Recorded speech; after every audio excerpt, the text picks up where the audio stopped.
Sobat Budaya, kini saya sedang berada di desa Belahan, di dusun Belahan, Desa Wonosoyo, Kecamatan Pandaan. Di sini kita berjumpa dengan satu peninggalan sejarah, yaitu Candi Belahan, yang oleh masyarakat setempat disebut dengan Sumber Teteh. Candi Belahan adalah suatu candi tua, yang lebih tepat sebenarnya disebut dengan petirtaan. Ada beberapa prasasti yang menyatakan bahwa candi ini telah ada pada zaman Empu Sindo. Di antaranya yang terpenting adalah prasasti Cunggrang, berangka tahun 851 Saka atau 929 Masehi. Berdasarkan prasasti Cunggrang tersebut, banyak ahli memperkirakan bahwa prasasti tersebut menandai dibukanya atau dibangunnya Candi Belahan ini, yaitu pada zaman Empu Sindo. Candi Belahan sendiri, yang sekali lagi seperti saya katakan tadi lebih tepat disebut petirtaan, merupakan suatu tempat terpenting pada zamannya. Di sini terdapat suatu mata air yang tiada habis-habisnya, yang telah lebih dari 1000 tahun mengalir tiada henti. Dan dapat kita katakan juga Candi Belahan ini merupakan suatu situs sejarah dan serta merupakan suatu sumber sejarah yang tiada habis-habisnya kita pelajari. Pada awal abad ke-20, tak kurang dari M.J. Krom maupun Stutterheim pernah datang ke tempat ini untuk meneliti tentang candi ini.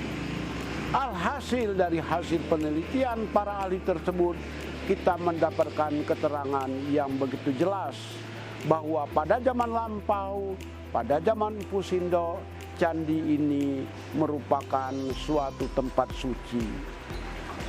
Sebenarnya sebagai tempat suci, candi ini tidak berdiri sendiri. Candi ini adalah satu dari 3 tempat suci lainnya. 2 tempat suci lainnya berada di lembah sebelah sana berupa 2 pintu gerbang yang dibangun pada zaman jauh sebelum petirtaan ini sendiri dibangun. Dan hingga kini pintu gerbang tersebut masih tetap berdiri. Hanya sayangnya dalam kesempatan ini kita tidak dapat mencapai pintu gerbang tersebut yang berada di suatu lembah yang sangat dalam sebelah sana. Yang dapat kita sajikan pada kesempatan ini hanyalah petirtaan Belahan seperti yang kita lihat di belakang ini.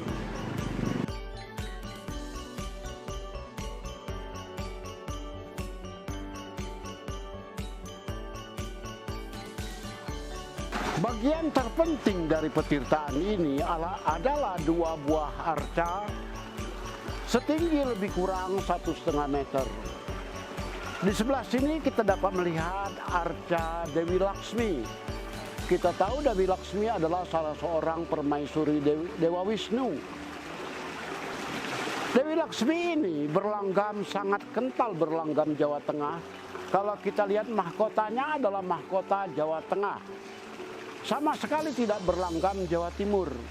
Dan Dewi Laksmi ini memiliki kelengkapan, yaitu berupa peraba atau cahaya di bagian belakang kepalanya, serta kemudian mengenakan kain hingga sampai ke pinggang, sementara dari bagian badannya keluarlah air.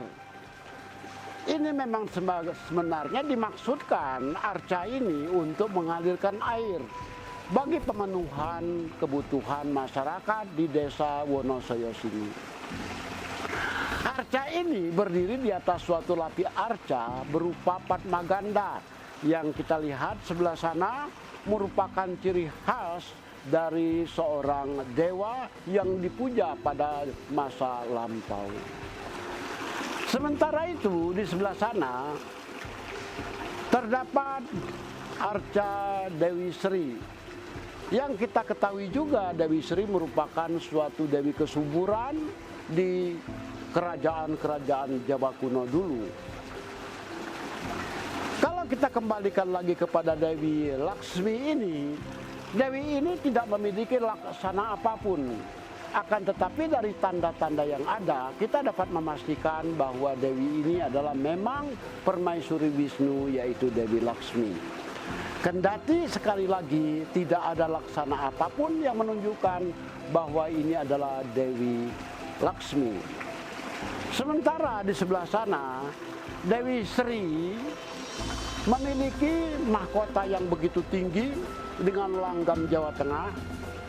Sementara perabanya berupa suatu lingkaran yang memiliki lubang-lubang, 4 buah lubang pada bagian tengahnya.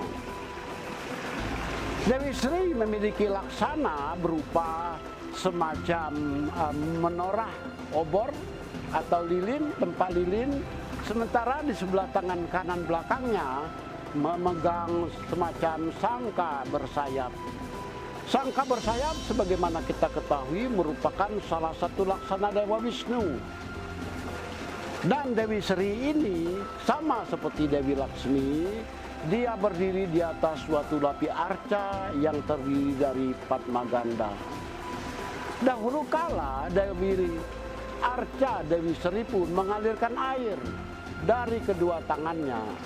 Akan tetapi kini air tersebut sudah tidak lagi mengalir, sehingga yang mengalir hanyalah air dari Dewi Laksmi ini. Air yang terdapat di sini konon kabarnya merupakan air terbersih nomor 2 di dunia dan berasal dari suatu sumber yang tiada habis-habisnya, sehingga air ini cukup untuk mengairi 4 desa yang berada di bawah sana.